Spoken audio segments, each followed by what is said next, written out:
So hello friends, welcome to our YouTube channel educator ones. Like the video and subscribe the channel. अगर आपको भी आप कोई ऐसे चैनल क्लास कर रहे हैं जिस पे क्लास 10th के नोट्स हो और ऐसे चैनल जिस पे जीके क्वेश्चंस हो, तो ये आप दोनों के लिए आपके लिए एक 2-in-1 सोल्यूशन है। हमारे चैनल पे आपको जीके क्वेश्चन भी मिलेंगे ट्रेंडिंग वाले, और फिर नोट्स भी क्लास 10th बोर्ड के मिलेंगे। और अगर आपको क्लास 9th का नोट चाहिए, जिस सब्जेक्ट का जिस लेसन का चाहिए, आप कमेंट कर दीजिए, मैं आपको भी प्रोवाइड करूँगा। तो आज का हमारा टॉपिक होने वाला है क्लास 10th बोर्ड क्षितिज का लेसन 2 राम लक्ष्मण परशुराम संवाद का एनसीईआरटी सोल्यूशन में करा चुका हूँ।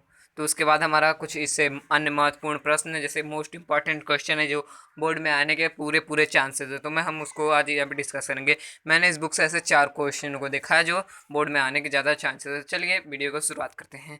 तो मैं आप लोग से कहना चाहता हूँ, all of you subscribe my channel. सभी के सभी लोग मेरा चैनल सब्सक्राइब कर दीजिए, इससे मुझे मोटिवेशन मिलेगा और मैं और भी अच्छे अच्छे वीडियोज़ अपलोड करूँगा। तब मैं अपना अपलोड करने का तरीका बदलूंगा। ओके फ्रेंड्स, सो चलिए वीडियो को स्टार्ट करते हैं। तो हमारा बता चुका हूँ आपको, इसमें 4 क्वेश्चन इंपॉर्टेंट रहेंगे। तो हमारा पहला क्वेश्चन है, परशुराम के क्रोध का मूल कारण क्या था, स्पष्ट कीजिए। तो ये आप लोग पहले अपने मन से आंसर दीजिए, फिर मिलाइएगा। जी हाँ दोस्तों, तो इसका आंसर होने वाला है सीता स्वयंवर के दौरान राम जनक के दरबार में रखे हुए धनुष को उठाकर उस पर प्रवंचा यानी कि जो धागा होता है प्रवंचा चढ़ाने की कोशिश कर रहे थे। इसी क्रम में धनुष टूट गया। उस धनुष का टूटना ही परशुराम के क्रोध का मूल कारण था, क्योंकि धनुष शिव जी का था और परशुराम शिव जी के अनन्य भक्त थे। तो मैं आपको जल्दी जल्दी बोल के बताता हूँ, क्वेश्चन मुझे लर्न हो चुके हैं आपको बताते बताते। परशुराम के क्रोध का मूल कारण क्या था, स्पष्ट कीजिए। सीता स्वयंवर के दौरान जनक के दरबार में रखे हुए धनुष को राम जी उठाए और परवंचा चढ़ाने के दौरान धनुष टूट गया। धनुष का टूटना ही परशुराम के क्रोध का मूल्य कारण था, क्योंकि परशुराम शिव जी के अनन्य भक्त थे और ये धनुष शिव जी का था। आप लोग ऐसे भी लिख सकते हैं। चलिए हम अगले क्वेश्चन में चलते हैं। हमारा अगला क्वेश्चन है, भृगुश्रुत तथा गांधी सुनु शब्द यहाँ किन किन के लिए प्रयुक्त हुआ है, राम लक्ष्मण परशुराम संवाद पाठ के आधार पर बताइए।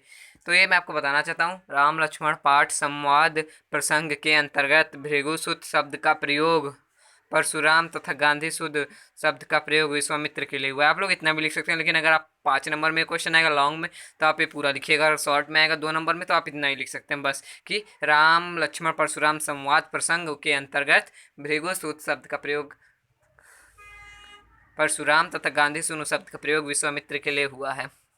तो अगर 5 नंबर में आएगा तो आप इसमें और एडिशन करिएगा। जब परशुराम फरसा दिखाते हुए अपने पराक्रम का स्वयं बखान करते हुए लक्ष्मण को डराना चाहते हैं, तो लक्ष्मण इनसे कहते हैं, मैंने तो आपको भृगु ऋषि समझकर और यह पवित्र पहने हुए देखकर क्रोध को सह लिया, अपने क्रोध को सह लिया। मतलब वस्तुतः आप जमदग्नि के पुत्र और भृगु ऋषि के पौत्र, पुत्र मतलब तो आप लोग जानते हैं बेटा, और पौत्र मतलब पोता। तो चलिए आगे चढ़ते हैं। वे जब लक्ष्मण को एक साधारण क्षत्रिय बालक समझने की भूल कर विश्वामित्र जी से कहते हैं कि मैंने तो केवल आपको इसके सील मतलब होता है यहाँ पे स्वभाव, यहाँ पे आप लोग गलत मत समझिएगा, यहाँ पर है स्वभाव। तो चलिए, आपके विश्वामित्र जी के स्वभावशील के कारण ही इसका वध नहीं किया। तब विश्वामित्र जी मन ही मन सोचते हुए, उनकी नादानी पर सोचते हुए हंस पड़ते हैं। ऋषि गांधी का पुत्र होने के कारण उन्हें विश्वामित्र जी को यहाँ गांधी सुनु कहा गया है। तो चलिए हम अगले क्वेश्चन पे चलते हैं। हमारे 2 ही क्वेश्चन रिमेनिंग रह चुके हैं, तो चलिए अगले क्वेश्चन पे चलते हैं। तो हमारा अगला क्वेश्चन है, अयमय खंड न उखमय का तात्पर्य है। अयमय खंड न उखमय का तात्पर्य, ये क्वेश्चन बहुत देखिए मैंने इस पे इंपॉर्टेंट भी लिखा है, तो आप इसको अच्छे से सुनेगा। परशुराम जब विश्वामित्र से लक्ष्मण के बारे में कहते हैं कि इसे तो बस आपके स्वभावशील के कारण छोड़ रहा हूँ, अन्यथा थोड़े परिश्रम से ही अपने फरसे से इसे मारकर मैं अपने गुरु से ऋण से उभर जाता। तब विश्वामित्र उनकी बात पर मन ही मन सोचते हुए हंसते हैं कि मुनि को सब हरा ही हरा दिखाई दे रहा है। आगे वे राम लक्ष्मण के बारे में सोचते हुए स्वयं से कहते हैं कि ऐमै खंड न उख में, यहाँ पे मेन है ये, अर्थात ये बालक लोहे की बनी तलवार हैं, न कि गन्ने की बनी तलवार, जो कि मुंह में रखते, एक लाइन छूट गया, जो कि मुंह में रखते ही आसानी से गल जाए। इनको नष्ट करना बहुत ही ज़्यादा मुश्किल है। और लेकिन मुनि क्रोध और अहंकार के वश में आकर सब अपने सोचने की शक्ति को खत्म कर चुके हैं। चलिए हमारा लास्ट और अगला क्वेश्चन है, राम लक्ष्मण परशुराम संवाद से आपको क्या शिक्षा मिलती है। तो ये आप लोग कमेंट करिएगा। राम लक्ष्मण परशुराम बचने की शिक्षा मिलती है। क्रोध हमारे सोचने की शक्ति को नष्ट कर देता है, कोई उचित अनुचित बुरा सही में भेद नहीं कर पाता है। क्रोध से समस्याएं सुलझने के बजाय और उलझ जाती हैं।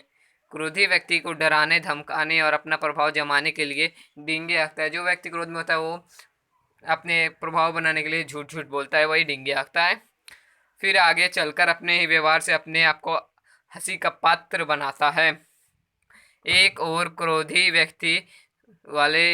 क्रोधी स्वभाव वाले परशुराम और लक्ष्मण के व्यवहार को सभा में अनुचित मानते हैं, सभी अनुचित मानते हैं। वहीं दूसरी ओर राम के शांत और चित्त स्वभाव के कारण अपने विवेक और मृदुवाणी भाषा से अपना सबका दिल जीत लेते हैं। राम जी स्थिति को सामान्य कर देते हैं, अतः हमें राम के आचरण का अनुसरण करना चाहिए। तो आज के में हमने अपने 4 इंपॉर्टेंट क्वेश्चन डिस्कस कर लिए हैं जिनका बोर्ड में आने का 90% चांसेस है। तो अगर आपको ऐसे ही और सारे क्वेश्चन चाहिए, मतलब सॉल्यूशन चाहिए, एनसीईआरटी सॉल्यूशन किसी भी सब्जेक्ट का, तो आप कमेंट कर दीजिए। किसी सब्जेक्ट का इंपॉर्टेंट क्वेश्चन चाहिए तो आप कमेंट कर दीजिए, मैं आपको प्रोवाइड कराऊंगा। किसी सब्जेक्ट का एमसीक्यू चाहिए तो आप वो भी कमेंट कर दीजिए, मैं आपको वो भी प्रोवाइड कराऊंगा। तो चलिए आज का वीडियो हम खत्म करते हैं।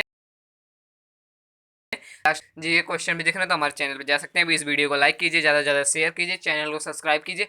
चैनल को सब्सक्राइब करना मत भूलें और बेल आइकन को प्रेस कर दीजिए ताकि हमारी नोटिफिकेशन वीडियो की नोटिफिकेशन आपको पक्का मिलते रहे। So thank you guys.